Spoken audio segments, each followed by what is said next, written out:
زرغون چاپیریال د انسانانو په ژوند کې کومې ښېګڼې رامنځته کوي؟ د چاپیریال په خوندیتوب کې اساسي نقش د چا دی؟ او د هلمند په څېر اوبو او پستې خاور درلودونکی ولایت سمسور چاپیریال نه لري او ښار یې ککړه هوا لري. د نن نیمه نړۍ د چاپیریال ساتنې یا محیط زیست پر همدغه مسلو د چاپیریال ساتنې ریاست د پلان له مسؤل احمدشاه جمال، د ولایتي شورا له غړي رازیه بلوڅ، د کرنې ریاست د طبیعي سرچینو له مسؤل انجینر شاد محمد او د بدني ښکلا له پیژندل شوي اتل شکرالله هلمندي سره خبرې کوي.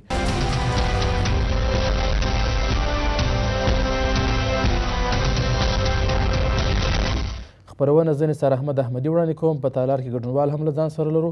ټول ستړي مه شئ. په لومړي کتار کې ښاغلی زمریالی پوښتنه لري، مهرباني وکړئ. بسم الله الرحمن الرحیم. د ښاغلي نثار احمد احمدي راغلو مېلمنو او تالار کې ناستو ملګرو ټولو په اجازه او ټولو ته سلامونه وړاندې کوم. زما پوښتنه دا ده چې د چاپیریال ساتنه ولې یوازې لښکرګاه ښار مرکز یو څو مخصوص یو څو دوکانو یو څو دغه ده، نور اطرافو ته اوس لکه موږ مختار په نظر کې ونیسو، صافیان، کاریز او خصوصا د بست تاریخي کلا چېرته هېڅ داسې ونه نشته، هېڅ درخته باید موږ هلته ډېر ونې ولرو چې موږ سیاحین راځي، ګرځېدونکي راځي، موږ هلته هېڅ داسې ونې نه د ښکلا شی لرو. دا ولې علت یې څه دی؟ ولې داسې بې پروا دي دا چارواکي؟ ډېره مننه. ښاغلی جمال صاحب پوښتنه داسې وه چې د چاپیریال ساتنې ادارې یوازې تمرکز د لښکرګاه ښار پر څو چوکونو او یا دوکانونو کړی دی او د هلمند ولسوالۍ یا فرضاً ښار ته نږدې اطرافي سیمې له پامه غورځېدلې دي. دا خبره صحیح ده؟ لومړی ټول ته سلام وړاندې کوم، خصوصا تاسو ته او د مجلس ګډون کوونکي او د تلویزیون لیدونکو اورېدونکو ته. لکه څنګه چې د ورور وویل چې چاپیریال ساتنه ولې یوازې د ښار په ساحه کې محدود شوی دی، تر دې دمه په دغه وروستیو کې خصوصا په دغه جنګو کې چې مخته ښار په دې حالت کې نه و، یعنې زموږ پرسونل د ولسوالۍ په کچه کې هم خپل نظارتونه درلوده، ولې د څو هفتې یا د څو میاشتې راهیسې را په دې خوا چې دا جنګونه محدود شوي دي، یوازې د امنیتي د ستونزو پر اساس باندې زموږ یوازې د ښاروالۍ په ساحه کې موږ په اصطلاح دولت حاکمیت لري، چې دا په اول قدم کې دا به ووایي چې تر څو هلته حاکمیت د دولت موجود نه وي، چاپیریال ساتنه هلته هېڅ شی هم نشي کولی. نو پر دې اساس باندې دا زه منم چې په دغه اواخرو کې په دغه درو څلور میاشتو کې چې د امنیتي وضعونه او کړکېچونه او جنګونه چې پوه شوي د ښار په شاوخوا باندې، یعنې ښار د معاشرې په شکل باندې موږ موقعیت لرو یا قرار لرو، همدلته د ښار په ساحه کې محدود شوی دي. کله چې په ښار کې امنیت و، هغه د امن ولسوالیو کې ستاسې فعالیتونه څه وه؟ مثلا څو بېلګې وړاندې کړي. مثالونه، مثال د ګرشک په ولسوالۍ کې، د نادعلي په ولسوالۍ کې، د ګرمسیل په ولسوالۍ کې، د مرجع او نورو ولسوالیو کې، خصوصا هغه ځایونه چې امنیت و، زموږ لکه څنګه چې اول زه به دا یو معلومات به ملګرو ته ورکړم چې زموږ یو اداره یو پالیسي جوړونکې اداره ده، خصوصا اساسي وظیفه د اوبو، خاورې او د هوا د ککړتیا د مخنیوي او د هغوی څخه د جلوګیري څخه عبارت ده. نو پر دې اساس باندې موږ د ولسوالۍ په کچه کې هم خپل نظارتونه درلوده. فرض مثال موږ ډېر ښه بېلګه ویلی شو چې د ګرشک په ولسوالۍ کې موږ هغه نانوایان چې مخکې د لرګي څخه کار اخیستله، د هوا د ککړتیا سبب ګرځېدل، یا هغه حمامونه، موږ هغوی وتوانېدل چې دوی د ګازي سیسټم په سیسټم باندې واړوو، او همچنان د ښکار په ارتباط باندې چې زموږ یوازینۍ او اساسي وظیفه د 53 فرمان پر اساس د رئیس جمهور د افغانستان چې ښکار د زهري مواد او یا هغه حیوانات چې د دوی نسل په انقراض باندې ورځي د دوی څخه مخنیوی دي. نو په دې اساس باندې موږ خپل نظارتونه تر ولسوالۍ تر کچه پورې هم را رسولي دي. ولې په دا وروستني کې لکه دا ورور چې وویل زموږ ساحه محدوده شوې دي، د ښار په کچه موږ خپل فعالیت سمه ده. ډېره مننه. شکرالله جانه، په لښکرګاه ښار کې د چاپیریال ساتنې وضع څنګه ګڼئ؟ دلته دغې مربوطې ادارې څومره پاملرنه کړې ده او په ټوله هلمند کې کیفیت څنګه دی؟ مهرباني وکړئ. ښه، نو زه هم خپل په وار سره سلامونه تاسو ته او د تالار مېلمنو ته وړاندې کوم. خبره داسې ده د محیط زیست پر برابر چې ووایو، داسې یو مثال به اوله ورکړو، هغه دا چې زه خپله یو ورزشکاره یم، من حیث د یو ورزشکار. موږ په ګرمې هوا کې، په اوړي کې موږ په ځنګله کې ورزش کوو، یعنی دا ورزش موږ په ځنګله کې 3 ساعته پوره کولی شو، البته په هفته کې 2 ورځې دي، هغه سخت ورزش دی. او په سټیډیم کې چې دلته نیالګي نشته، محیط زیست خراب دی، اکسیجن ضعیفه دی، نو دلته موږ فقط نیم ساعت 1 ساعت لا ورزش نسو کولی. خو زموږ داسې اساسي ستونزه دا ده چې باید څه وخت چې نالان نیالګي کښېږدو، کښېښول یې اسانه دي خو ساتنه یې ډېره سخته ده چې باید وساتل سي او تعقیب سي. او بل د مثال په ډول په بهر ملکو کې چې ما لیدلي دي، هلته داسې ملکونه ما لیدلي چې درخته مخ ته راغلي هغه سړک ته کاټي ورکړي، یعنې درخته دونه مهمه ده. او یوه مکمله درخته کولی سي چې 42 انسانانو ته پاک هوا فلټر کړي او 8 ټنه اټموسفیر د هوا جوړولی سي په 4 ساعته کې. په لښکرګاه ښار کې د چاپېریال ساتنې د ادارې د کارونو په اړه باندې مو ستاسو نظر وپوښتی. ځینو ستونزو ته مو یادونه وکړه. بس جمال صاحب وویل چې د وروستیو ناامنیو په خاطر باندې په دوی کارونه محدود شوي دي. که چیرې ناامني نه وه د مخه تر دې کارونه څنګه ارزوئ؟ زه فکر کوم چې نال به دونه اړه د ناامنیه سره ونه لري. نال په مثال د دروازې بغل ته یو شی دی او دونه جنجال هم نه لري. او مخکې که زموږ تاسې نالان چې د ناامني هم نه وه، نالان کله جوړ وه نه وه، موږ تاسې پوره غټې درختې یا نیالګي نه لرو په ښار کې چې ښار مو شین ساتل سوی. نو زه د دې ادارې څخه دا غوښتنه لرم چې دوی خپل پر کار باندې پابندي وکړي او په نالانو او محیط زیست باندې ډېر سر وګرځي. کوڅې تاسې وګورئ، کوڅې په ژمي کې د اوبو د خټو ډکي او په ګرمۍ کې هغه کوڅې د دوړو ډکي. بس موږ تاسې یوازې دلته راځو، دلته په دغه ناست کې دا خبره کوو، نور د دې وروسته عمل نشته. نو د دې ادارې څخه زما دا غوښتنه ده چې بس خپل پافشاري وکړي خپل په کار وباندې. سمه ده، ډېره مننه. ښاغلی انجینر صاحب، انتقاد وسو چې د چاپېریال ساتنې ادارې یوازې د لښکرګاه ښار ته پاملرنه کړې ده، اطرافو ته یې نه ده کړې. ستاسو ارتباط د دغې ادارې سره څنګه دی او د دې خبرې سره موافق یاست؟ بسم الله الرحمن الرحیم. په تالار کې شاملو دوستانو، خویندو او ورونو، تخنیکي همکارانو او د سباوون تلویزیون محترمو درنو کارکوونکو ټولو ته، د هلمند خلکو ته، ښاریانو ته، ټولو ته سلام او احترام وړاندې کوم. کومه خبره چې په ارتباط زموږ یو ورور وکړله د چاپېریال ساتنې په ارتباط باندې چې هغه ورزشکار و، خپل د سترګو لیدلی حال یې ووایه.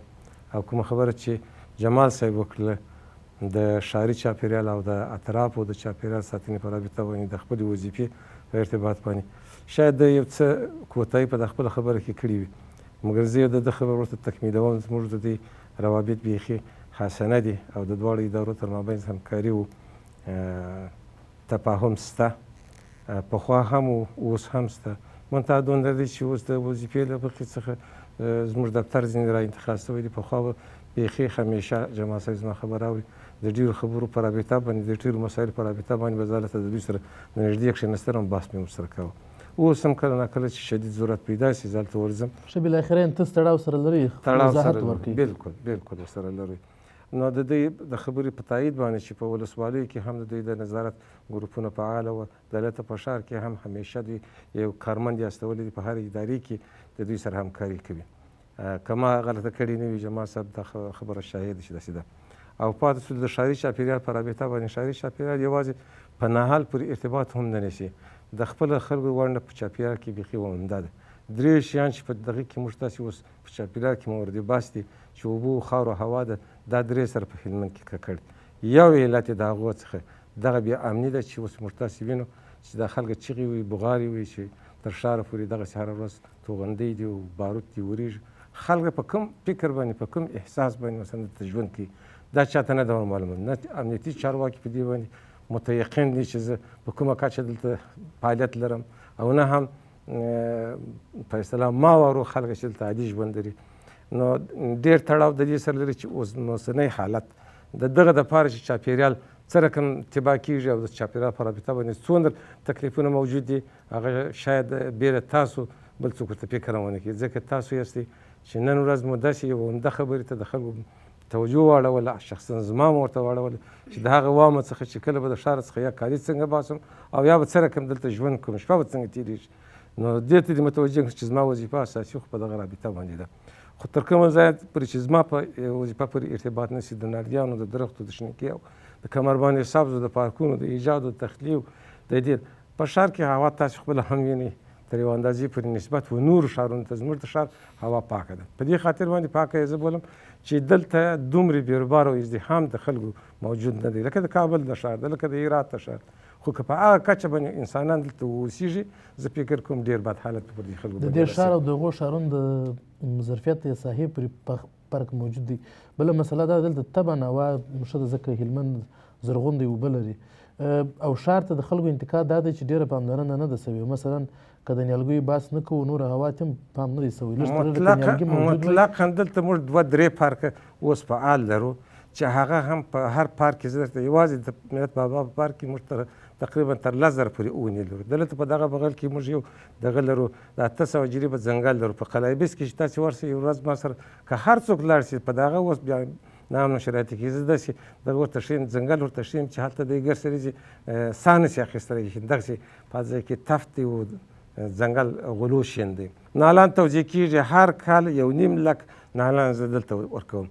تاسې خبرې شئ نه خبر ورسې میدان هوایي کې وګورئ ما په خپل لاسو باندې نالان ایښي دي ورته مې وروړي دي هلته مې په موټر کې ورته تکړه او چی مې ورته وهلي اوبه مې ورکړي دي یو کال مې یو باغوان ورکړی دی مګر سربیور پر هغه باندې اوس یو څو د ګوتو په شمار باندې هلته نالان شنه پاتې دي نور ګرد مابین زیاتلي اوس هم تقاضا لري چې یا ماته ته پرسونل راکړه زه خو نو د دې سړی نه یم زه ګرد په ګرد ښار کې د تر باغ او تر پارک او تر هر څه پورې زه 40 نفره ده په 40 نفره کې 2 نفره مې په ولایت کې ورکړي که دا مشکل در سره وایم خو ډېر ستاسې لپاره د دې تالار د خویندو لپاره د شاعرانو لپاره داسې یو اضافه خبره وي خو زما په وس چې کېږي ما د ښار د زرغون ساتلو لپاره چاپېریال د ساتلو لپاره کومې هلې ځلې چې کړي دي زما سره په اسنادو کې راسته ولې زه مطمئن یم په دې باندې چې دا خبره زه کوم چې ډېر خلک به په دې باندې منتقد اوسي چې د ښار پارکونه پر څه حالت دي ما اوس هم په پلان کې نیولي دي چیرې د ښار پارکونه خراب دي خو نو دا به د دولتي ادارو وظیفه وي بلکل زه درته ما په خپل په پلان کې مې نیولي دي تللی یم په طبي منابع کې په وزارت کې مې هلته دغه خپل پیشنهاد ورکړی دغه سږ کال 3 میاشتې مخکې زه تللی یم ما ته اطمینان دا کړی چې د سږ کال لپاره زه تاته په پلان کې زه دغه در کوم پروژې در کوم چې ته دا پارکونه آباد کړي د دغه پارکونو سکیچ ټول حساب یې خلاص شوی دی زما سره شته اسناد یې هم موجود دي چې ما مرکز ته ورسولی دلته زما سره موجود شته چې زه یې هر چا ته وښودلی شم چې دا مې د دې په خاطر اخیست چې تاسو باور وکړئ چې په دې ارتباط باندې کار کېدونکی دی او کېږي د ځنګله په ارتباط باندې جناب والي صاحب دغه اراکینو د دولت په اداري مجلس کې فیصله کړې ده تقریبا 14 میلیونه روپۍ ورته منظور کړي دي په هغه کې به ښه دغه ګلالي سړکان وخېږي د اوبو سیستم به سم شي تفریحګاه به شي عمومي یو داسې ځای به شي چې ورزشکار هم ورسي هلته به ساعت تېر شي که د ښار یو سړی ورسي خو زما توقع دا ده کوم نالان چې زما څخه ادارات وړي مفت یې وړي رایګانې وړي یوازې کل اردو د میوند په نامه باندې 10,000 نالان مې ورکړي دي د پروسږ کال 10,000 اوس د 100,000 نالان توقع کوي د 100,000 زه د ده سره زه تللی ما نفر ورسره استولی دی د سره 100,000 د 100,000 د نالان اوس ظرفیت هم نشته مګر هموړي حالت ته ګوره چې په دا اوسني شرایطو کې شاید دوی هم کښېږدي مګر چې مراقبت یې ونیسي څه پکېږي سمه ده ډېره مننه په ښار کې هم دغسې طلب کېږي نالان وکیله صاحب د چاپېریال ساتنې پر اداره انتقاد وسو چې یوازې پاملرنه یې ښار ته کړې یا په ټوله هلمند کې سم پاملرنه نه ده کړې او بحث هم پر همدغه چاپېریال ساتنې یا محیط زیست باندې روان دی د هلمند د هوا له ککړتیا شکایت کېږي مهرباني وکړئ بسم الله الرحمن الرحیم په تالار کې خوندو وروڼو ته ټولو ته السلام علیکم ورحمت الله وبرکاته اول چې زه د خلکو استازی یم دا زما درېیمه دوره ده چې جناب رئیس صاحب او ورور صاحب وویل چې موږ د امنیت دپاره دا درېیم ځل کې چې زه په دغه ولایتي شورا کې ما یو ښایسته نالګۍ نه دی لیدلې ما یو داسې بنیادي کار په دغه هلمند کې نه دی لیدلی زه د کور مخ ته یو نالګۍ کښېږدم چې هغه زه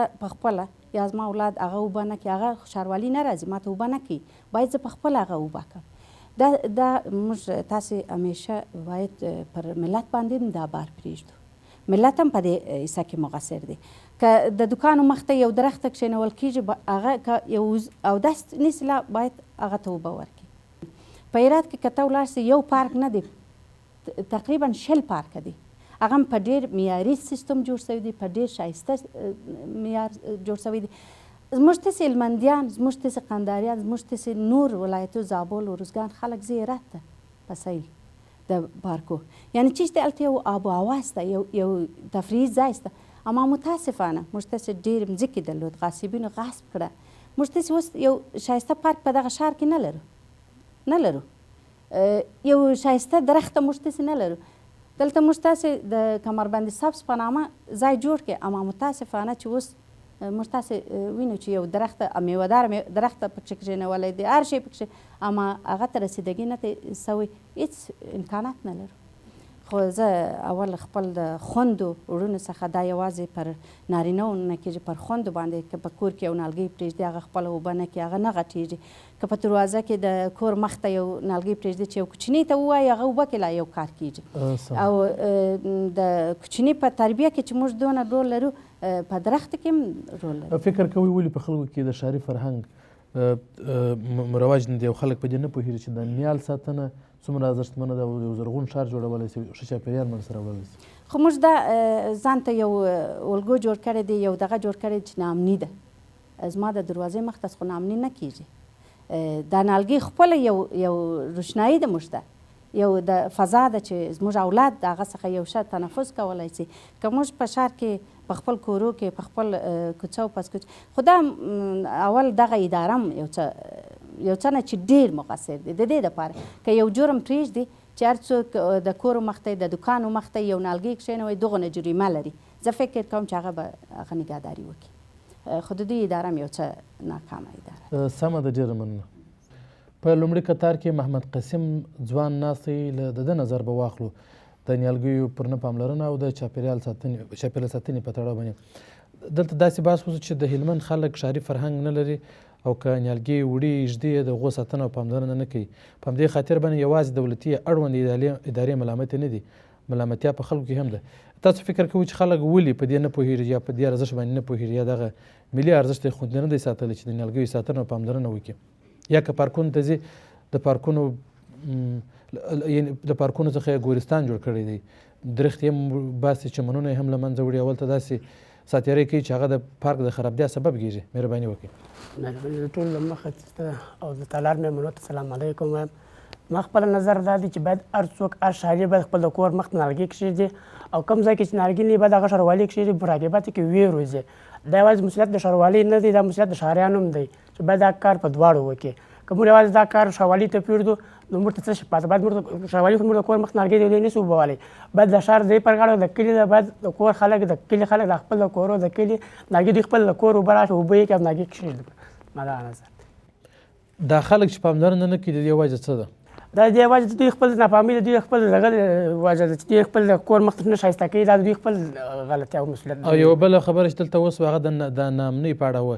فکر کوئ چې د ښار زرغونېدل یا د ښار د چاپېریال سمسورتیا په امنیت پورې اړه ولري؟ امنیتي خو به دغه په شنګیا پسې اړه نه لري. امنیتي خو په ولسوالیو کې په ښار کې خو نه ده، باید موږ خپل ښار خپله وساتو. نو دلته خو نه جنګ سته نه شی سته، د خپل کلي کور باید ښایسته کړو، چاپېریال یې پاک وساتو. سمه ده، ډېره مننه. په وروستي دویم کتار کې نیلوفر پوښتنه لري. مهرباني. بسم الله الرحمن الرحیم. سوال داشتم درباره محیط زیست. ما چطور میتوانیم محیط زیست خود را نگه داریم؟ سمه ده. ښاغلی جمال صاحب، څنګه کېدلی شي چې د چاپېریال ساتنه وکړو ککړه هوا له منځه یوسو؟ دا پوښتنه وه. تشکر. بیا د دوم ځل لپاره سلام وړاندې کوم. زه مخکې چې دې سوال ته جواب ته راسم، د دې سوال جواب ته لکه څنګه چې زموږ وکیل صاحب هم په دې ارتباط باندې وویل چې موږ څنګه کولی شو خپل ښار یا په اصطلاح هغه ناامني هم پر موږ باندې تاثیر نه کړي، او یا بعضې افراد د چاپېریال ساتنې په ارتباط باندې بعضې نیوکې لري چې هغه مثبت انتقادونه موږ پر ځان باندې منو.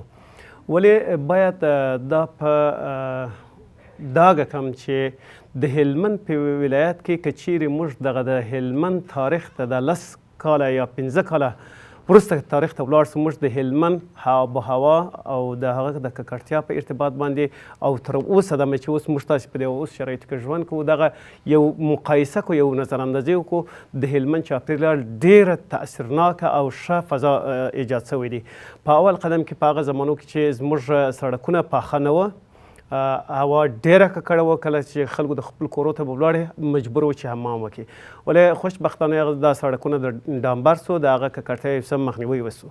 و همچنان دا ووایم چې د نیالګي په ارتباط باندې لکه څنګه چې معاون صاحب وویل چې موږ په هر کال کې موږ د هلمند په ولایت کې ډېر پارکونه موږ رغولي دي، لکه د پارک بابای ملت، پارک میرویس نیکه، پارک کنار دریا چې موږ د رود پر غاړه دي، د پټون په ساحه کې موږ دغه سږ کال دغه نیالګي چې موږ ایښی دي، د معلمینو په نومرو کې چې هلته یو کوچني پارک و چې موږ خپله احیا کړی دی، زه خپله کښېنولی یم پوه شوې د خلکو په کومک کې. او همچنان پارک ریاست عمومي، پارک د سینما شاته دغه پارکونه، دا هغه پارکونه دي چې تر اوسه په هلمند کې جوړ شوي دي. موږ دا پارکونه نه درلوده، یو څه زمینه د دې فراهم شوي دي چې دا فضای سبز په هلمند کې ډېر سي. نو دا هغه کارونه دي چې په هلمند کې موږ پرمختګ باندې را روان یو. ولې دا یو واضح خبره ده چې یو بلې مسلې ته مې چې اشاره وسوله هغه دا ده چې په ښار کې د پارکونو مځکه غصب سوې ده یا خرڅه سوې ده یا چا لاندې کړې ده، او دلته داسې مځکه پاته نه ده چې هغه باندې پارک جوړ شي. او یا د شنې سایې د شین کمربند خبره چې مخکې یادېدله، د هغې ځینې برخې په شنه کمربند اوښتې دي او ځینې نور هم پر خپل حالت پاته دي. متاسفانه لکه څنګه چې تاسې هم په جریان کې یاست، وکیله صاحب هم په جریان کې دي، خصوصا زموږ شهریان په جریان کې دي. کمربند سبز په داسې اساني خبره پوه شوې نه دی احیا شوی، دا د خلکو څخه په مارکیټو باندې دا ساحه بدل شوي و، په تجارتي ساحه باندې بدل شوي و. زموږ مکتوبونه متواتر مکتوبونه چې موږ تر ریاست جمهوري پورې رسولي چې زموږ د هلمند کمربند سبز ساحه په تجارتي او رهایشي نمرو باندې بدلیږي. دا هغه مکتوبونه متواتر مکتوبونه چې د ادارې د خوا څخه تللي وو، بیرته موږ وتوانېدل چې په دا 2 کاله د مخه دا احیا کړو. لکه چې اوس څنګه چې د ریاست امنیت ملي څخه نیولي د کندهار تر اډې پورې دغه کمربند د سبز احیا شوی دی، چې اوس فعلا نیالګي پکې ایښول شوي. په د 2 کالو کې تقریبا یو څه نیالګي شنه شوي دي او ساتل شوي دي. لکه څنګه چې دغه نیلوفر خور په ارتباط باندې ووایي چې موږ څنګه کولی شو خپل چاپیریال وساتو. ما مخکې ویل چې زموږ اداره او پالیسي جوړونکي دي، موږ اجرایه پرسونل نه لرو. یعنې په دې معنی چې موږ سره بیلچې او موږ نیالګي کښېنوو او یا فرض مثال هلته ولاړ سو اوبه کړو. دا هغه مسایل دي چې مطلق په ښاروالي پورې مربوط دي. یوازې زموږ هغه پلانونه دي، هغه پالیسي دي چې موږ د ښاروالي په تفاهم او لکه څنګه چې پوه شوې معاون صاحب زراعت هم په دې ارتباط باندې خبرې وکړله، د دوی سره موږ یو کمیسیون لرو په دې تړاو باندې چې موږ زراعت څنګه وکولی شو، د قوریجات او نیالګي او دا توزیع، دا مسایل ورسره موږ په تفاهم کې یو. او یو کمیسیون د صحت عامې سره موږ کمیسیون لري چاپیریال ساتنې چې د هغه د صحت محیطي په ارتباط باندې، او یو کمیسیون د ښاروالي سره لرو چې ښاروالي د دوی وظیفه د نهالي ایښولو او د دوی د اوبولو او د دوی د ساتنو په ارتباط باندې موظف دي. یعنې دا یو واضح خبره ده، لکه څنګه چې موږ خپل کور ساتو، د هر شهروند، د هر وګړي، د هر افغان، د هر هلمندي، زموږ د خور او ورور تر مشر تر کوچني پورې د ده وظیفه ده چې حد اقل دوی که چیرې هغه خاش خځلې او مواد زاید چې د کورو څخه رایستل کېږي، دوی متاسفانه د ناداني یا د جهل په واسطه دوی نشي کولی چې هغه مرجع مربوطه ته یا هغه ځای ته ورسي یا هغه اشغالداني چې هلته پراته ده هلته ورسي، مګر متاسفانه دوی په سړکو کې اچوي. دغه خپل ښار خپل کړی وو. نو یوازې ښاروالي نشي کولی چې دا زموږ ښار پاک کړي.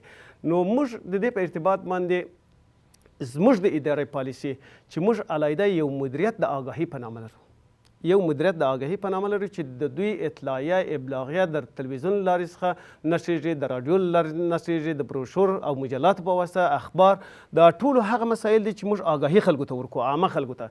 لکه څنګه چې تاسو په جریان کې چې تاسو سره پوه ما خپله څو پله د چاپیریال ساتنې په ارتباط باندې د مصاحبې په شکل خلکو ته خپل پیغامونه موږ رسولي دي.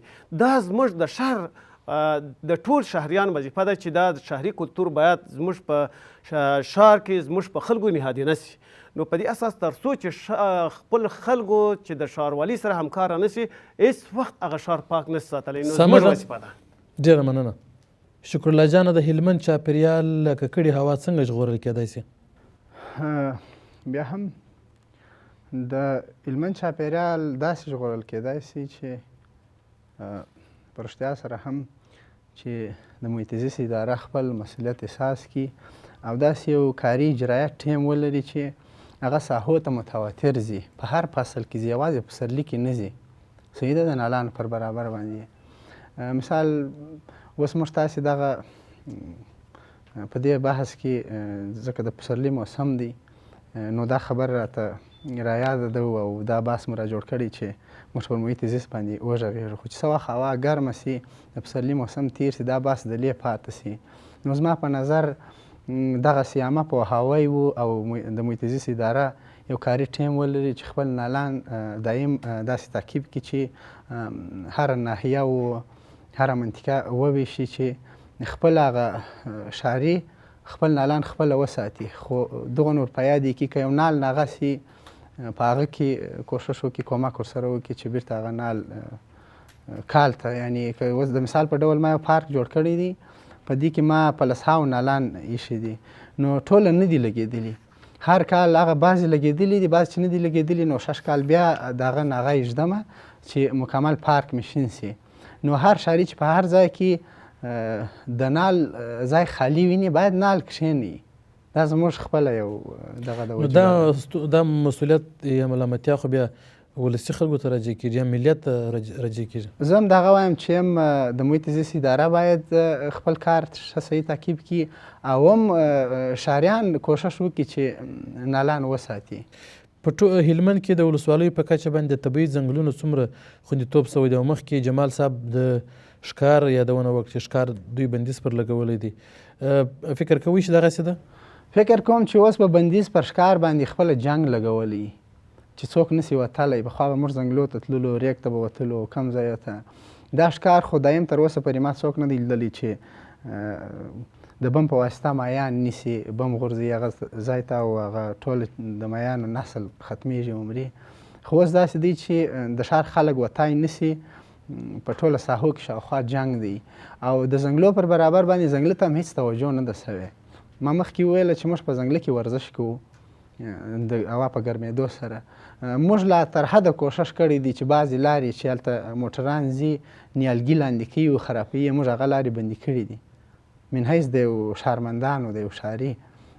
نو دا کوشش باید ټول وکړو او ځنګلونه خو تر اوسه پورې دغه یو ځنګل دی چې موږ تاسې وینو چې په هر کال کې یو پلاس وځي یو پلا اور اخلي، نو خاص توجه نه ده سوې. که څه وایي په اکثره دغسې شنو ځایو کې دغه مشکلات دي یعنې ساتنه یې نه وي سوې. سمه ده، ډېره مننه. انجینر صاحب څنګه کېدلی چې د لښکرګاه یا د هلمند چاپېریال له ککړتیا وژغورل سي؟ بسم الله الرحمن الرحیم. بیا هم سلام. ما مخکې له دې څخه د آمادګۍ درلود فرصت شو یو پر دغه باندې چې څوک زما سره دا خبره په تالار کې که هم غږ یې نه وي خو زه خپله خبره ور بېرته اخلم چې امنیت تاثیر لري پر دغه باندې په چاپېریال باندې. اولین و مهمترین جز په امنیت دی چې په چاپېریال کې تاثیر لري. ما یو غزل اورېدلی شاید دا خوند یا دا بس دوستانو اورېدلی په کورونو یا ستاسو د تلویزیون لارې څخه نشر شوی، وایي بزګر ولې ژاړي؟ وایي امن غواړي. دهقان ولې ژاړي؟ امن غواړي. کارګر ولې ژاړي؟ دا امن غواړي. صنعتکار ولې ژاړي؟ دا امن چې دی دا اولین شی دی، دا د ژوند هغه لوی نعمت دی چې پروردګار عالم چاته یې ورنصیب کړي هغوی نو بیا همغسې ژوند لري لکه اوس د انتقاد داسې د ښار په اړه اوس داسې نه دي ویل سوي چې فرضاً که ناامني هم وي باید هلته مسؤل عرض کوم چې په د چاپېریال په ساتنه کې چې د خور خبره وکړله یعنې واقعا داسې یو په ځای خبره یې وکړل لکه ستاسو یو خبریال چې دا خبره مطرح کوي مجموعاً زما یعنې خپل نظر شخصي وایم که چیرې دا نه وي زه خپل خبره اخلم زه امنیت بولم په تاثیر د چاپېریال په ساتنه کې امنیت اوله درجه، دوم د خلکو همکاري عامه پوهاوی او درېیمه درجه د مسؤلو ادارو نه پاملرنه باید پاملرنه وکړي، کار وکړي، پاملرنه وکړي. او څلورم یې د ځنګلونو خوندیتوب، د طبیعي منابعو ساتنه، احیا او د مصنوعي ځنګلونو بیا رغونه او په ښار کې د جاري اوبو شتوالی باید حتمي شي. دغه څو قسمته چې ما دلته یاداشت نیولی ما د چاپېریال دپاره د طبیعي ځنګلونو له منځه تلل هغو نه پاملرنه دا په چا پورې اړه لري؟ اوس تا ته یو دغه خبره کوم، دیوالک زموږ تاسې مربوط دی، خواجه علی زموږ تاسې یو مربوط ساحه ده.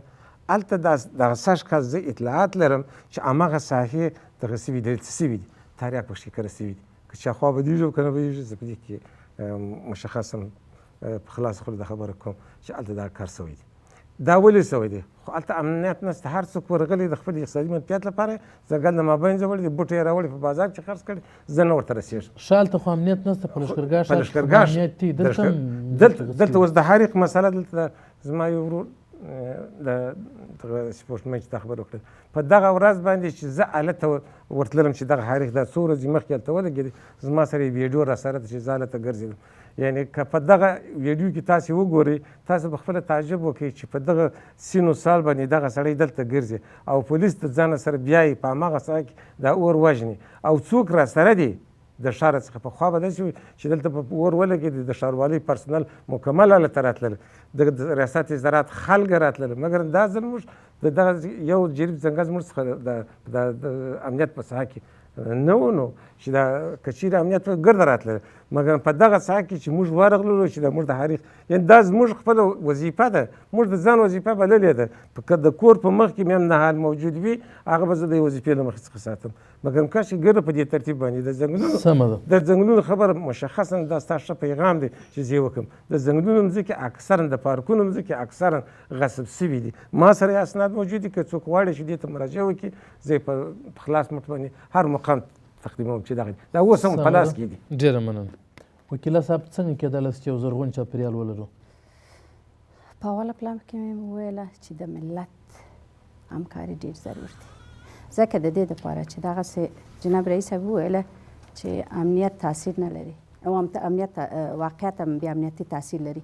زه هم دا منم چې بې امنیتي تاثیر لري. اوس خو په ښار کې موږ تاسې امنیت لرو فعلا، خو دا څو کاله د مخه موږ بهترین امنیت درلود، ولې دغه کارونه ونه سو؟ ولې چاپېریال ته متوجه نه و څوک؟ دا موږ تاسې دا د ښاروالي بغل ته چې ګورو څونه هلته کچره پرته ده، موږ تاسې په سر سترګو، دا خو بې امنیتي نه ده، دلته داخل د ښار دی او زه اول دی، اول اوضه ده زموږ داسې. دا د ادارې خپله ادارې ناکامي ده چې دا کار کوي. اول موږ پر محیط زیست باندې دا غږ کوو چې دغه چاپېریال ته ډېر متوجه اوسي، او ملت هم هغه دکانداران وروڼو چې هلته دکانونه کوي، هلته موږ تاسې بیخي داسې په ښکاره توګه وینو چې هلته په ښاروالو کچره پرته ده. ښاروالي هره ورځ باید ولاړ سي د هغه ځای کچره واخلي، او دغه دکانداران ټوله موټر لري نه، موږ تاسې وینو چې دغه کچره ونیسي، هر یوه د خپل کچره تر یو ځای ورسوي. زه فکر نه کوم چې داسې چټل سي. اصلي موږ خپله عوامل د چټلي یو. د دې دپاره که موږ د ښاروالي سره د محیط زیست سره همکار اوسو، زه فکر نه کوم چې هلته چټلي پیدا سي او محیط زیست خراب سي. نو زه پر دوی باندې پر دغه وروڼو چې هلته دکانونه کوي، د مایانو دکانونه، څونه هلته بوی دی، څونه هلته مشکلات شته، خو موږ تاسې دلته زموږ تاسې اولاد شته، دلته موږ تاسې یو ښه ژوند ته ضرورت لرو، یو ښه دغه ته ضرورت لرو. موږ تاسې په خپله باید دا کار وکړو. ملت چې همکار نه وي، زه هېڅ وخت دا فکر نه کوم. ډېره مننه. په لومړي کتار کې زمریالۍ پوښتنه لري. مهرباني. بسم الله الرحمن الرحیم. لومړی د هر څه مخکې د پروګرام ټولو ګډونوالو ته ښه راغلاست ویل.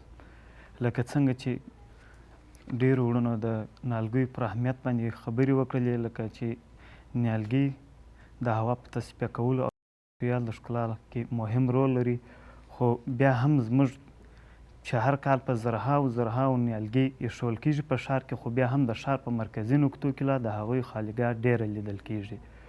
نو چې د هغه څخه بیا هم هر کال نوي نالان ایښول کېږي، لکه څنګه چې جمال صاحب یادواري وکړه چې موږ هر کال 90,000 څخه تر 100,000 پورې نالان ایږدو نوي.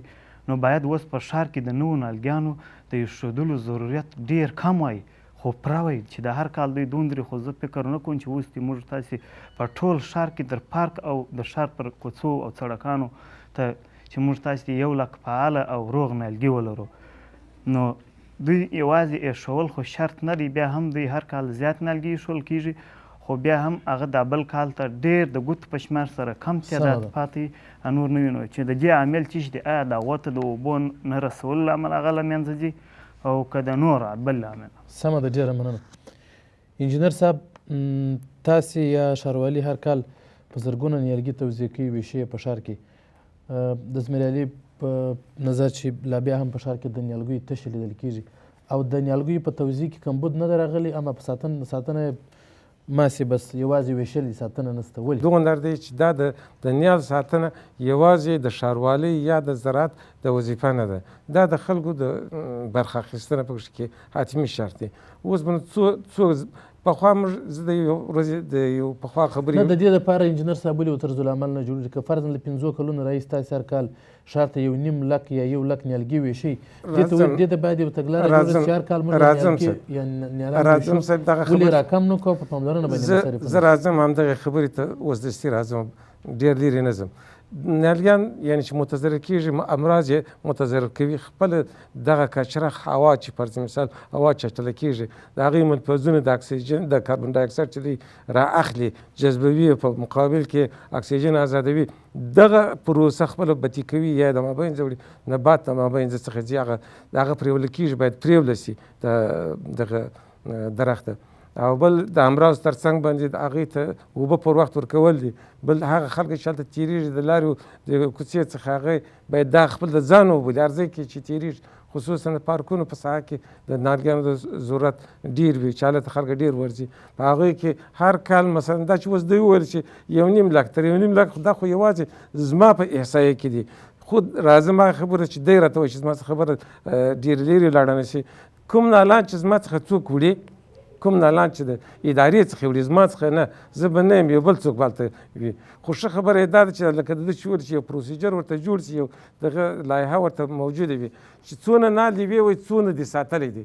که دې 2 ساتلي وه د 2 په معیار باندې باید زه تا ته توضیح وکړم د ناس پر کال یې درکړم، او که دې 10 ساتلي وه د 10 په مقدار باندې. مګر متاسفانه ما د میوند کلي اردو یو نمونه یو خبر درته وکړل. زه اوس نسم وایي راځه زه چې ورسره لاړم صاحب اوس نو میوند کلي اردو ته زه په کومو امکاناتو باندې ځم او بیا چې زه نفرم واستوم هلته ورته وایي 23 نالان یا 10,000 نالان هغه مجبوره کېږي، هغه مامور مجبوره کېږي. مګر که چیرې امنیت سم وي انشاءالله الرحمن دغه زموږ تګلاره به جوړه وي چې زه به هر ځای ته خپل نفر استوم د چاپېریال ساتنې دغه موظف نظارت چې په واسطه باندې دغه خلک تاسو تر اوسه پورې داسې یو طرز العمل لرئ چې د خلکو ته ورکړي نالان نظارت وکړي؟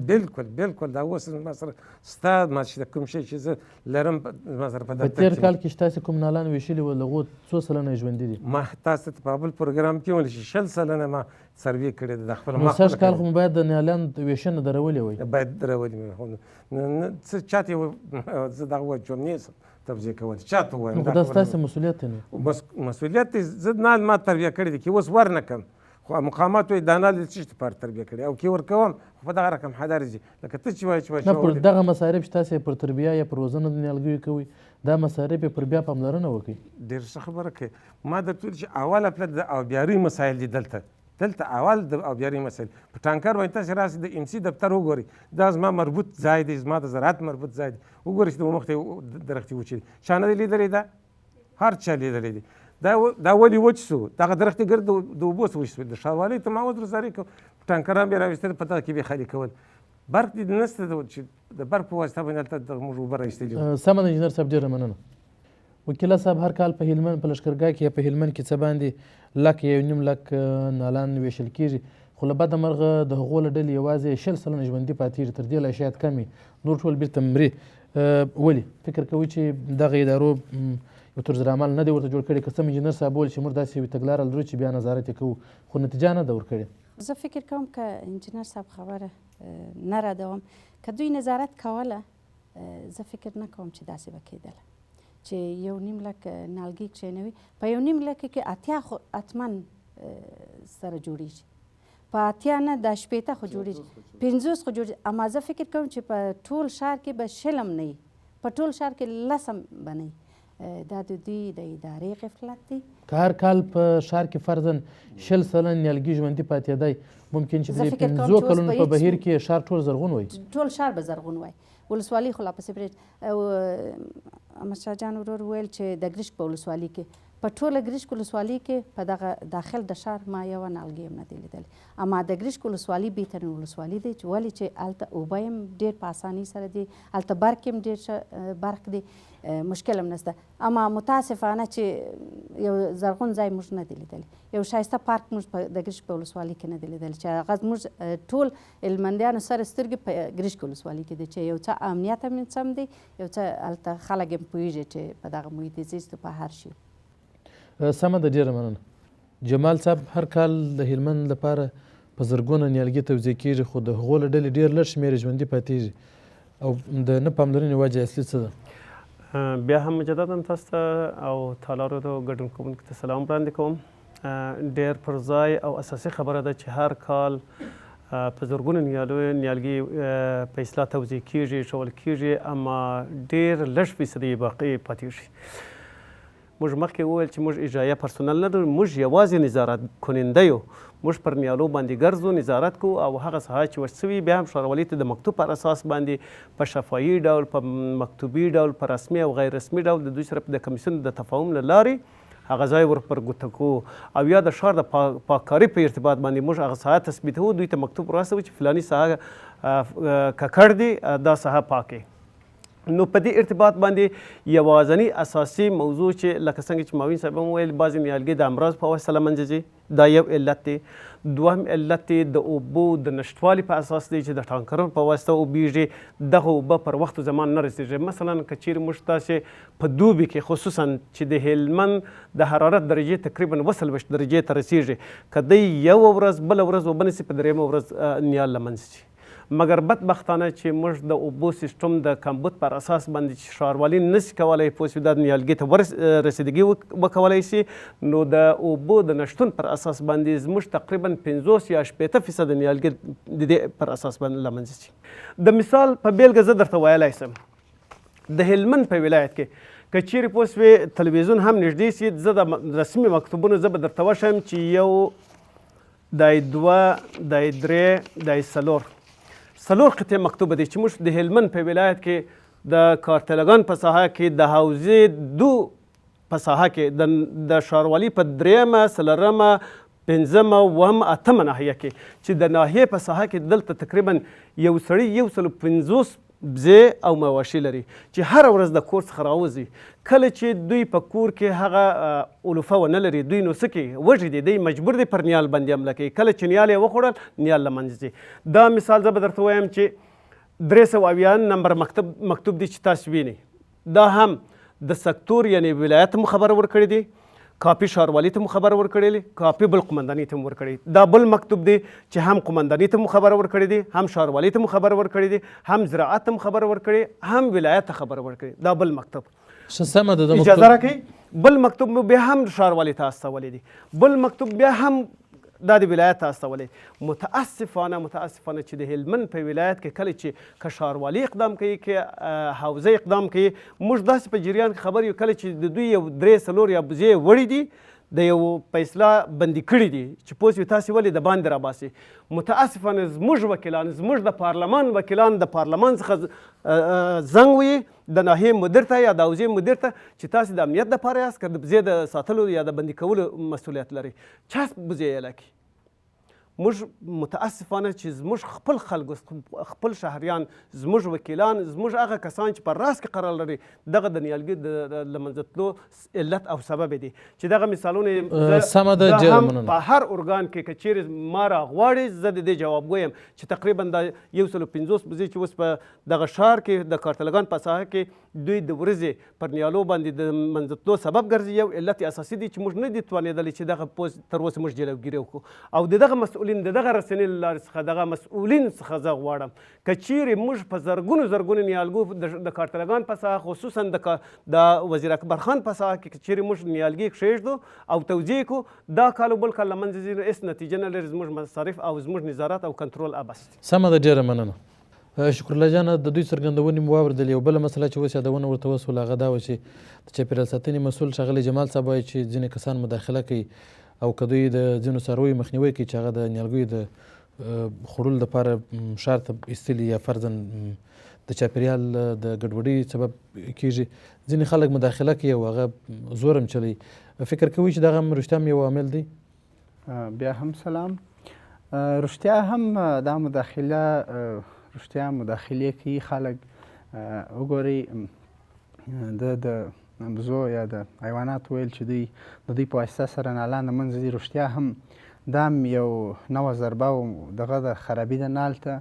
او بل موږ تاسې ټوله پارکونه وینو په بیټوانو، په چلمیتراو او داسې طالبانو په نمرو کې چې هغه د شنه ساحه ده چې هلته باید نیالګي کښېښول شي او پارکونه هغه ټوله په مارکیټو تبدیل شوي دي. نه یوازې دوی د بزو پر برابر باندې مداخله کوي، بلکې دوی مارکیټونه هم د دوی په واسطه غصب شوي دي او همدغسې یو د بل واسطه کېږي. نال خو لا د چا په یاد دی؟ تاسې باور وکړئ چې دلته خلک خپل ځانو ته متوجه نه دي، رسیدګي نشي کولی. نال خو پرېږده. خو بیا هم دا لاره دا ده چې ریاست زراعت او د محیط زیست اداره، ښاروالي او ښاریان ټوله په ټولو دوی په اتفاق سره اشر د نالانو په ایښولو کې وکړي او ناستې ولري د محیط زیست پر برابر باندې چې محیط زیست پاک وساتي. بله بلې مسله ده چې بله پوښتنه هم چې اوس هغه دا وه چې مثلا هر کال په زرګونه نیالګي ویشل کېږي خو د هغو له ډلې ډېر لږې پاتېږي، نورې له منځه ځي. وګورئ نیالګي واقعا هم چې ډېر به توضیح کېږي، ولې د دې نیالګیانو هم هغه واسطه والا خلک د مثال په ډول د انارباغ ته تللی یم، ناله مې راوړله د کلب د پارک دپاره. نو هلته هم زما خپله فکر کوم چې 50 که 80 ناله په کار وه، نو 3,500 ناله لږ شی نه دي. د یو چا څه پوښتنه وکړل چې هغو نالان ایستله، ول ودرېږه چې دا باغوانان مصروفه دي، بیا به تاسو نالان وباسي.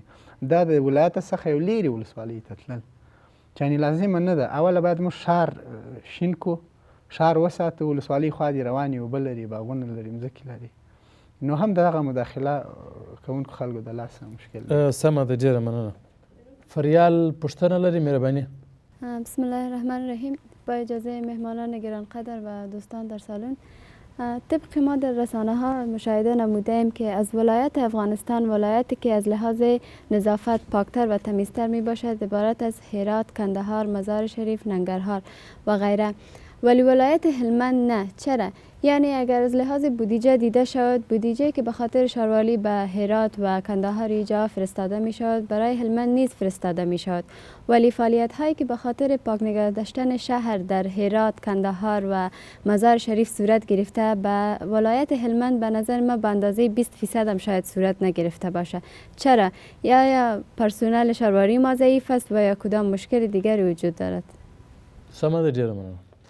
سمدستي به د فوزیې په نوم بله مېرمن واخلو، دا پوښتنه لري، مهرباني وکړئ.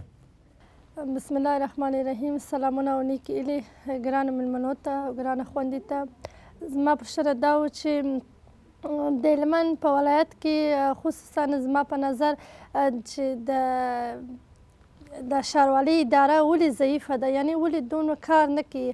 صحیح دی، موږ ملت ته ملامت یو، موږ باید وکړو که چیرې دغه خپله ښاروالۍ اداره یو نیکه کوشش وکړي پر ښاریانو باندې، یعنی جدي پاملرنه وکړي او خپل دا قانون ښه داسې قانوني دغه کې زه فکر کوم موږ ښاریان او زموږ ملت ته یو نیکي د قانون څخه بیریږي او دا کار کوي، یعنی خپل چاپریال ساتي. که چیرې موږ فکر وکړو یو څو وخت دمخه د هرات په ولایت کې د هر کور څخه د ورځې فکر کوم 5 ټولېدله چې که ځوانان چې هم بیکاره و پر کار کېدله او هم د چاپریال ساتله، یعنی ټوله دغه کول د هر کوڅې څه د هر دغه څه د اشغال یې به ټولوله. نو ولې زموږ ښاروالي فکر کوم دلته د هلمند په ولایت کې تر ټولو ډېر پروژې راځي، یعنی کوم مالي دغه نسته، مشکل نسته، مګر دا ټول پیسې چیرې ځي؟ زه فکر کوم که چیرې د هلمند په ولایت کې مثلا دغه وسي توجه وسي د ښاروالۍ دخوا، هم ښاریان دغه کېږي خپل پر قانون دغه هم ښار پاکېږي. علت یې څه شته چې خپله ښاروالۍ توجه نه کوي؟ سمه ده، ډېره مننه. انجینر صاحب، یوه پوښتنه داسې وه چې هلمند ډېره بودیجه لري او ډېر مالي امکانات لري د نورو ولایتونو په نسبت یې، بیا هم دلته دغه مسؤل ادارې چې د چاپېریال ساتنې په برخه کې کار کوي فعالیت کمرنګه دي او دغه ادارو خپله هم قانون جدي کړی نه دی نو ځکه خلک هم ورسره همکاره نه دي. او بله هم همدغه رقم دې ته ورته پوښتنه وه چې دلته چې چاپېریال ضعیفه دی او سم پاملرنه نه ورته کېږي، مهرباني وکړئ. بسم الله الرحمن الرحیم. دواړو پوښتونکو په ځای پوښتنه کړې ده، خو کاشکې زما په ځای باندې یا د وکیل صاحب په ځای باندې ښاروال صاحب یا د ښاروالۍ کوم نماینده دې پوښتنې ته جواب ویلی وای. تر کوم اندازې پورې چې زه معلومات لرم د ښاروالۍ بودیجه 55% انکشافي بودیجه ده او 45% به عادي بودیجه وي. په انکشافي بودیجه کې عادي او غیر عادي دغه شامل دي، عواید شامل دي. کوم عواید چې دوی ترلاسه کوي ماته نه معلومیږي چې څومره عواید دوی ثابت عواید لري، ماته خپله نه معلومیږي چې زه اوس جواب وایم، او څومره غیر ثابت عواید یا هغه مؤسسات او ادارات چې کومک کوي ماته یې درک نه دی معلوم.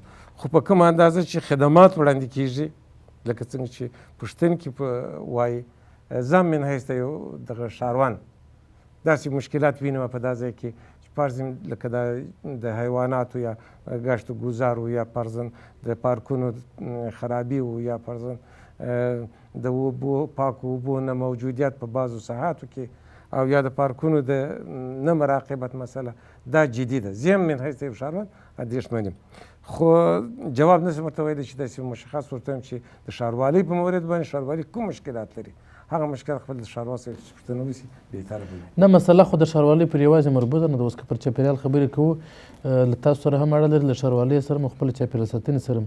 که فرض د طبیعي ځنګلونو موضوع راواخلو، د پارکونو مسله راواخلو چې په تاسې پورې اړه لري، هلته هم ستونزه موجوده ده. مطلقا همدا خبره زه درته کوم چې تر کومه اندازې پورې چې د ادارې د زراعت پورې ارتباط لري. مثلا آبیاري ده، زراعت، آبیاري او مالداري دا یو اداره ده، ولې خو هر بخش ځان ته وظایف لري.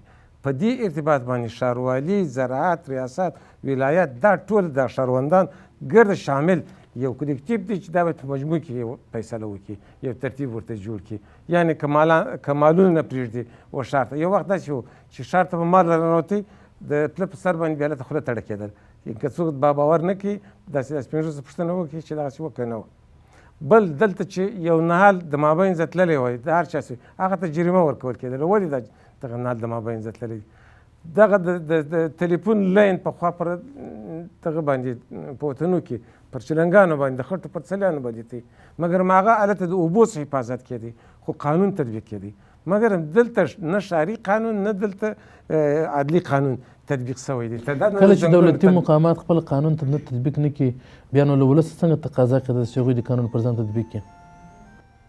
زه یو وخت څارنوال وم، دا خبر ما د حقوقي لحاظه باید له مخکې څخه اطلاع یادواري کړې وای.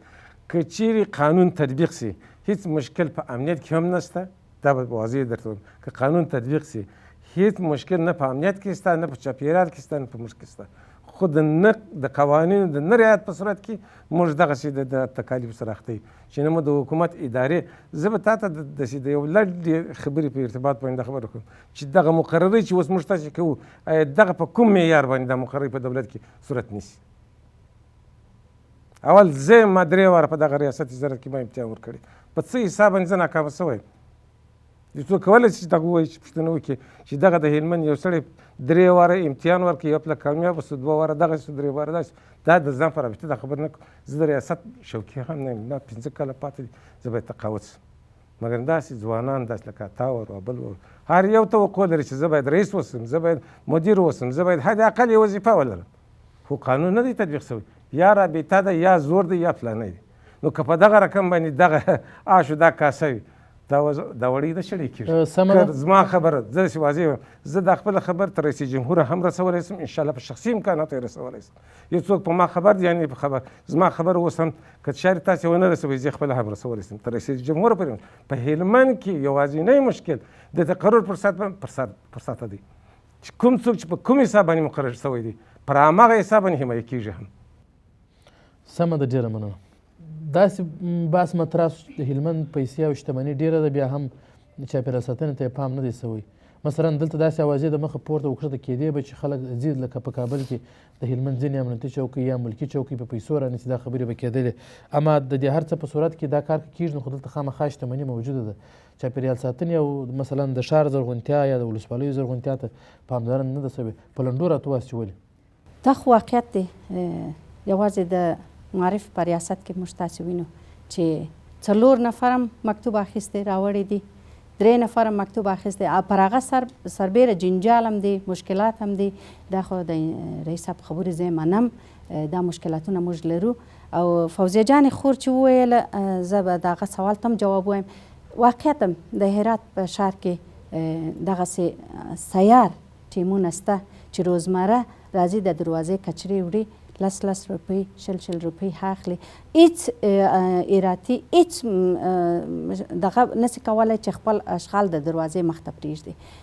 دا خپله یو دغه ده د ښاروالي موفقیت دی د چاپېریال موفقیت دی موږ تاسې دغه نه لرو ټکس نه لرو د دوکانو موږ تاسې ټکس نه لرو د شهرداري دغه د ټکس پیسې ولې موږ پر دغه چاپېریال نه مصرفوو موږ ولې خپل چاپېریال ته نه ګورو موږ نورو ولایتو ته یو څه توجه وکړو دا زموږ تاسې ټول هلمندیان ځي هرات ولایت ته دغه باید یو توجه وکړي د هرات په ولایت کې که یو ذره یو ولسوال یو جزي ترین حرکت وکړي ټول راوځي ښار ته چې ولې داسې کار وسي اما افسوس زموږ د چې عرض زموږ پر سر وي موږ ورته ګورو سمه ده ډېره مننه ستاسو ښاغلی جمال صاحب د هلمند د بودیجې او پیسو شتمنۍ په اړه باندې بحث مطرح سو دغه رنګه د چاپېریال ساتنې اړوند ادارې چې مشخصا ستاسو اداره ده دا ملامت یادې سولې چې دوی خپله هم سم پاملرنه نه ده کړې نو ځکه خلک هم پاملرنه نه کوي مهرباني وکړئ بیا هم مجددا سلام وړاندې کوم لکه څنګه چې پوه د بودیجې په ارتباط باندې ویل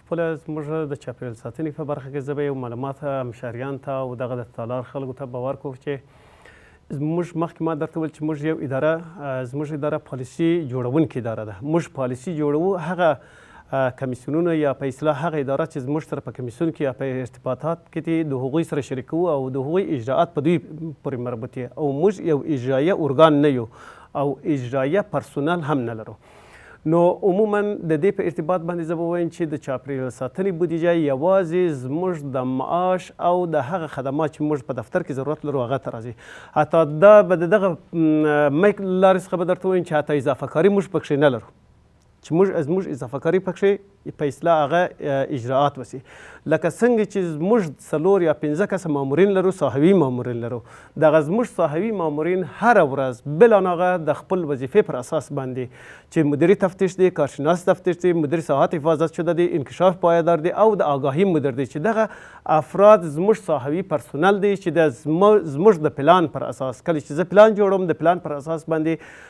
په هفتوار په ماوار په روبار باندې دی خپل د وظیفې پر اساس باندې پر هغه ساحاتو چې زموږ نظارت دی دوی نظارت کوي او خپل راپورونه موږ ته راوړي او موږ توحیدوو او ارګانو ته خبر ورکوو نو پر دې اساس باندې چې ښاروالي بودیجه څومره ده دا باید ښاروال او یا د هغوی مسؤلین لکه څنګه چې معاون صاحب خبرې وکړله دوی باید جواب ووایي او زموږ د ادارې په ارتباط باندې او د ښاروالۍ په ارتباط چې هغه مسایل چې په ښار کې هغه کثافات او خار او خځلې چې پاکېږي د ښاروالۍ د خوا څخه موږ یوازې ور په ګوته کوو چې پلاني ساحه آلودګي لري کثافات ډیر دي دا ساحه پاک سي نو په دې ارتباط زه به درته وایم چې د چاپېریال ساتنې هغه اساسي رول لوبوونکي ښاروالي دي چې دوی اجرایه پرسونل لري او دوی د هغه پر اساس باندې دوی معاشونه لري او دغه لکه څنګه چې عواید ثابت او غیر ثابت چې بعضې زموږ ملګري په دې ارتباط باندې پوهېږي بعضې ملګري هم نه پوهېږي چې دغه عواید ثابت او غیر ثابت چیرې کېږي ولې پر چاپېریال باندې نه مصرفېږي ولې نیالګي ته اوبه نه ورکول کېږي ولې نه ساتل کېږي دا د ولې خبرې باید ښاروالي جواب وایي سمه ده ډېره مننه ښاغلی شکر الله جان د هلمند د شتمنۍ په اړه خبرې وسوه د پیسو او دارایۍ په اړه باندې چې دلته امکانات هم ډېر دي خو نسبت د نورو ولایتونو په کچه دلته زرغون چاپېریال درلودلو ته یا سمسورتیا ته سم پاملرنه نه ده سوې او د قانون پر نه تطبیق هم بحث وسو چې خپله دغه اړوند ادارې قانون سم نه تطبیق کړي نو ځکه خلک هم خپل ځان ډېر په دغه چاره کې مسؤل نه ګڼي بحث مو چې واورېدی او پوښتنې مو چې واورېدلې دلایل مو څه دي بیا هم دلایل مې دا دي چې دغه خبره مهمه خبره دا ده چې دا تعقیبېږي نه مثال که بودیجه راځي دا خو موږ ته نه معلومیږي، دا به ښاروالۍ و ریاست زراعت ته معلومیږي د محیط زیست پر برابر. نو باید داسې اوسي چې دا خپله ادارات خپل مابین کې همغږې اوسي او دا دوی ته خپله معلومیږي. مشکلات موږ تاسې ډېر لرو، پر برابر یې لرو، نو دا د اداراتو مسؤلیت دی. ستاسو توقع څه ده فرضاً چې دلته مخکې داسې بحث وشو چې پر امنیت پر نورو چوکیو باندې خلک ډېر فشار واردوي او د نیولو هڅه هم کېږي، یا فرضاً داسې خبرې به کېدي چې ځینې چوکۍ په پیسو رانیول کېږي، اما دغې برخې ته پاملرنه نه ده سوې. فکر کوئ چې ولې؟ پاملرنه به ولې نه وي سوې، خو دا په لوړ سر کې ډېر غټ مشکل دی. دا په کابل کې دا ډېرې قوي کړۍ دي. په دې د یو کوچني ولایت بیا داسې کمزوري ولایت لکه هلمند چې دی زور یې نه رسېږي چې په دې کې تغییر راولي. دا دغه چا په خبره وایي کار د کابل لخوا خراب دی. دا کار د کابل لخوا خراب دی. دا مشکل په کابل کې دی چې هر ولایت وغواړي هغسې معامله کولی سي. ټوله خلک یې بس ټوله ادارات یې په دغسې بد وضعیت او عمل معتاده کړي دي. سمه ده، ډېره مننه. مننه ستاسو څخه. ګرانو کتونکو او اورېدونکو، د نیمې نړۍ نننۍ خپرونه چې د چاپېریال ساتنې په اړه باندې وغږېده، اساسي بحث یې دا و چې په هلمند کې یو زرغونه یو سمسور چاپېریال رامنځته سي او خلک او دولت په ګډه باندې څنګه کولی سي چې د هوا د ککړتیا مخنیوی وکړي. د خپرونې مېلمانه مو د چاپېریال ساتنې ریاست د پلان مسؤل احمدشاه جمال، د ولایتي شورا غړې رازیه بلوڅ، د کرنې ریاست د طبیعي سرچینو مسؤل انجینر شاد محمد او د بدني ښکلا پېژندل سوی اتل شکر الله هلمندی. زموږ دا خپرونه پر همدې ځای پای ته ورسېده. تر بیا اجازه غواړو. د الله په امان.